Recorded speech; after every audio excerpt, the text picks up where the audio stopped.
जी अमीर अब्बास साहब, इस हवाले से मुख्तलिफ पिटिशंस भी कोर्ट्स में गई हैं। इस मामले को आप किस तरफ जाता हुआ देख रहे हैं?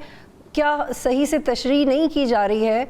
क्या सही है? इलेक्शन एक्ट 2017 ठीक है, 8/5 का फैसला ठीक है, इस सब में क्या ठीक है? जी बहुत शुक्रिया बतूल। देखें, ये तो 800 साल से जमहूरियत की तारीख तक मैग्ना कार्टा या 1215 में, और उसके बाद फिर दुनिया में डेमोक्रेसी, पार्लियामेंट, मुख्तलिफ नाम रहे, इंस्टीट्यूशन डेवलप हुए, कॉन्स्टिट्यूशन बनना शुरू हुए, रियासत के अंदर ताकत के मराकज़ जो हैं उनके दरमियान जो रफ्ता कशी थी वो सेटल होना शुरू हुई। कहीं बादशाह थी, कहीं क्लर्जी थी, उनके दरमियान लड़ाइयाँ थी, वो ख़त्म हुई। फिर पार्लियामेंट आई, चीज़ें सेटल हो गई पूरी, और ये तय पाया कि रियासत में एक एडजुडिकेटर होगा, रियासत में हतमी फैसला साज इदारा एक होगा, उसका नाम होगा सुप्रीम कोर्ट। किसी को अच्छा लगे, किसी को बुरा लगे, फिर उस सुप्रीम कोर्ट के फैसले को वो चैलेंज नहीं कर सकता। ये जो इंसानियत की 1000-1500 साल की डेमोक्रेसी की स्ट्रगल है, ये नून लीग और पीपल्स पार्टी आज उसको क्या री इन्वेंट करना चाहते हैं? ये दुनिया को नई सियासत का सबक पढ़ाना चाहते हैं? ये दुनिया को कोई नया सोशल कॉन्ट्रैक्ट देना चाहते हैं कि जिसमें सुप्रीम कोर्ट के ऊपर एक सुप्रीम कोर्ट होगी जिसका नाम होगा राणा सनाउल्लाह, या चीफ जस्टिस से ऊपर एक चीफ जस्टिस होगा जिसका नाम होगा सेनेटर इरफान सिद्दीकी? माना कि ये इस वक्त आपके मुफादात को सूट नहीं कर रहा, माना कि इस वक्त आपका इक़्तिदार जो है वो उसी सूरत में बचता है अगर आप आईनी अदालत लाएं और आप इलेक्शन 8 फरवरी के इलेक्शन की चोरी को भी ना खुलने दें, आप पीटीआई को बंद करने के लिए, बिल्कुल उस पर ढक्कन रखने के लिए जो मामला उठाया जाएगा उसको भी आप काबू कर लें, अपने कंट्रोल में ले आए, और आप जिस तरह से चाहें, आप और आपके जो दूसरे हमदर्द हैं, आप मिलकर इस मुल्क में राजनीति को चलाएं। तो इसलिए आपको अब सारी डेफिनेशन ही चेंज करना पड़ रही है। ये वही नवाज शरीफ नहीं है जिन्होंने जब यूसुफ रजा गिलानी को सजा हुई थी सुप्रीम कोर्ट से और उन्होंने जलसे में खड़े होकर कहा था, वो क्लिप उनका इस वक्त सारे चैनल्स चला रहे हैं कि इस मुल्क में कोई जंगल का कानून नहीं है, यूसुफ रजा गिलानी तुम घर जाओ, तुम्हें सजा हुई। ठीक, आज सुप्रीम कोर्ट अगर फैसला देती है, देखिए ये तो 8 जजों का फैसला है अक्सरियत, अगर 3 जजेस का बेंच और उसमें से 2 एक से फैसला आए, बतूल 2 जज भी सुप्रीम कोर्ट का फैसला दे तो कोई माइका लाल ये नहीं कह सकता कि मैं इस फैसले को नहीं मानता। हाँ, इख्तलाफ कर सकता है, नजरसानी फाइल कर सकता है, आपने कर दी।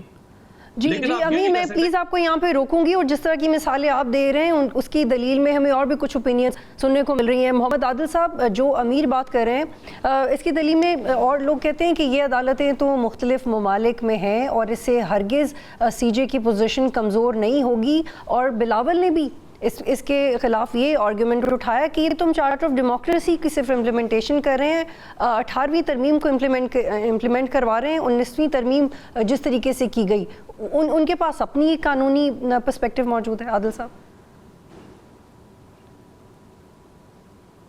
देखें वो बिल्कुल सही बात है, ये सिर्फ पार्लियामेंट मौजूदा हालात की जिम्मेदार तो नहीं है। अमीर साहब ने तो सारा मलबा जो है वो पार्लियामेंट पर डाल दिया। ना पार्लियामेंट इस सारे सूरत हाल की जिम्मेदार है अकेली, और ना सियासतदान इस सारी सूरत हाल के अकेले जिम्मेदार हैं।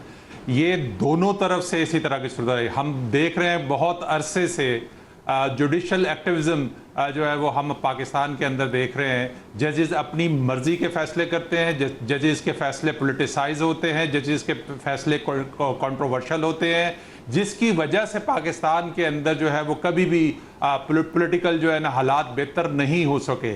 आप जुल्फ़िकार अली भुट्टो की फांसी से लेकर नवाज शरीफ की नाअहली तक आप देखें कि ये सुप्रीम कोर्ट के फैसले, हर फैसले में कंप्रोमाइज होता रहा है। उसकी रीज़न ये है कि पहले इस्टेब्लिशमेंट इनके साथ होती थी तो ये अपनी मर्जी के फैसले भेज देते थे। ये अकामा पे जो है वो प्राइम मिनिस्टर को घर भेज देते हैं। ये तौहीन अदालत पे यूसुफ रजा गिलानी को घर भेज देते हैं। पार्लियामेंट जिससे सुप्रीम कोर्ट ऑफ पाकिस्तान ने आईनी पावर ली, उसी को इन्होंने चलने नहीं दिया जजेस ने। अभी भी आप देख लें, रिसेंट मिसाल देख लें कि 8 जजेस ने एक वजाहत जारी की, ना उन्होंने मुतासरा फरीकैन को बुलाया, इलेक्शन कमीशन को, ना तहरीक इंसाफ को, ना उन्होंने किसी कमरे में कोई इजलास किया और उन्होंने बगैर किसी समात के ना रजिस्ट्रार ऑफिस को लूप में लिए बगैर उन्होंने एक वजाहत वेबसाइट पर जारी कर दी। ये कोड ऑफ कंडक्ट के खिलाफ वर्जी नहीं है, ये ओवरस्टेपिंग नहीं है जो जजेस कर रहे हैं। तो जजेस खुद जो है वो चीज़ों पार्लियामेंट को मजबूर कर रहे हैं। हजारों केसेस सुप्रीम कोर्ट में जो है वो पेंडिंग है, लाखों केसेस मातहत अदलिया में पेंडिंग है। जजेस जो सबसे ज्यादा प्रायोरिटी है वो उनके पॉलिटिकल मामलात होते हैं, वो सियासतदानों को पार्लियामेंट को डिग्रेड करते हैं, इस तरह के रिमार्क्स जी मोहम्मद आदिल साहब जो उनके जो मनसब को जेब नहीं देते। ये बड़ा अहम नुक्ता आपने उठाया है, लेकिन मैं इस बारे में ये सोचती हूँ कि अगर उन्होंने वजाहत दे भी दी थी इफ्तिखार फिरदौस साहब, तो राइट टू इंफॉर्मेशन के तहत हमें ये जान लेना चाहिए कि इलेक्शन कमीशन और कोर्ट के दरमियान क्या कम्युनिकेशन हो रही है। अगर वजाहत अपलोड कर भी गई थी तो हाँ, उसका कोई सियासी रीज़न हो सकता है, लेकिन उसमें ऐसा क्या है जो अनलॉफुल था, क्योंकि उससे कुछ क्लैरिटी ही मिली है। क्या आप भी एग्री करते हैं मोहम्मद आदिल साहब से?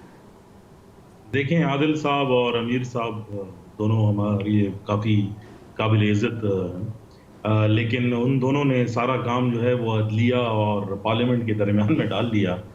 बल्कि जो तीसरा सबसे पावरफुल प्लेयर है जो पाकिस्तान की इस्टेब्लिशमेंट है, उसके हवाले से जो है वो कोई बात जो है वो नहीं की। बल्कि रेगुलरली भी जब हम मेन स्ट्रीम मीडिया पर जो है वो बात करते हैं तो ऐसा लगता है जैसे ये सारी चीज़ें जो है वो एक वॉइड के अंदर हो रही थी, और शायद जो तहरीक इंसाफ की हुकूमत थी या अभी जो PMLN की गवर्नमेंट है, वो सब की सब जो है वो खुद बन के जो है वो आ गई।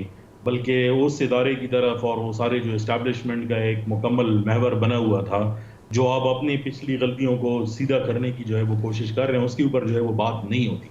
जब बात इस नहज की हो रही हो तो मेरे ख्याल में उसको मुकम्मल तौर पर तफसील के साथ जो है वो डिस्कस करना चाहिए, क्योंकि तीनों ऐसी कुव्वतें हैं जिनके एक दूसरे के साथ स्टेक्स जो है वो हैं। और अगर आज PMLN गवर्नमेंट में थी और कल तहरीक इंसाफ हुकूमत में थी तो उनका भी यही रवैया था और आज भी यही रवैया है। अगर आज आप जो है 2 प्रेस कॉन्फ्रेंसेस जो है वो देख लें, दोनों के अंदर ऐसी बात की गई जिसमें ऐसा लगता यह है कि इससे पहले कभी हुकूमतों ने जो है कोई कोर्ट थी नहीं, अब कॉन्स्टिट्यूशनल कोर्ट की ज़रूरत इसलिए पड़ गई कि इससे पहले कभी इस बात का कभी कोई जिक्र नहीं आया। अगर चार्टर ऑफ डेमोक्रेसी तो 2006 से है, अब जाकर जो है उसका एजेंडा जो है वो क्यों लोगों को याद आया। बल्कि इसके अंदर जो बज़ाओकात जितनी भी जो है वो एलिमेंट्स ज़्यादा से ज़्यादा होते जा रहे हैं और जितने स्टेक होल्डर्स रियासत के ज़्यादा होते जा रहे हैं और सब एक पावर जॉसलिंग में लगे हुए हैं, मेरे ख्याल में इसका कोई अच्छा नतीजा नहीं निकलेगा। ठीक है, सबसे इम्पोर्टेंट बात है कि सबको अपने डोमेन्स में रहकर और एक पॉलिटिकल प्रोसेस को आगे लेके जो है वो चलना चाहिए।